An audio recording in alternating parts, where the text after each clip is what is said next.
నిప్పుకు చెవులు పట్టరు, నీటిని ఎవరు కొయ్యలేరు, భూమిని ఎవరు దాచలేరు, జాతీయ బీసీ చైతన్య ఉద్యమాలు ఎవరు ఆపలేరని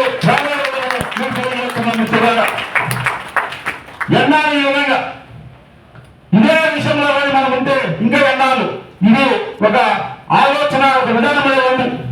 బీసీల సమస్యలు ప్రభుత్వాలు కనపడు, బీసీల సమస్యలు ప్రభుత్వాలు వినపడు, బీసీ సమస్యలు ప్రభుత్వానికి మాట్లాడపడవు.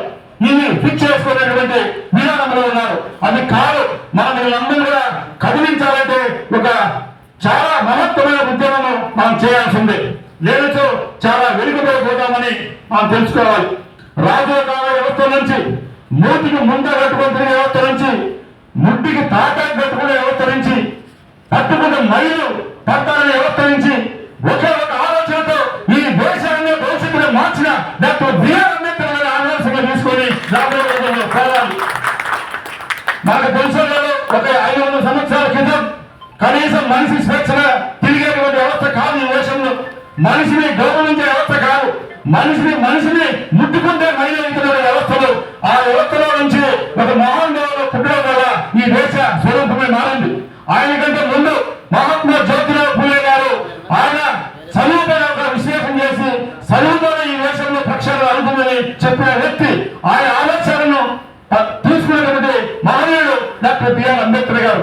రాజకీయ పార్టీలలో బిఆర్ అంబేద్కర్ గురించి, తర్వాత మా జ్యోతిరావు పూలే గురించి, సావిత్రిబాయి గురించి రాజకీయ పార్టీ ప్రసంగాలు ఉండవు. ఇప్పుడు పెడుతున్నారు, ఇప్పుడు మాట్లాడుతున్నారు, ఇప్పుడు చేతుల్లో అవుతున్నారు. ఎందుకంటే 80% వర్గాల ఓట్లు మనయే కదా.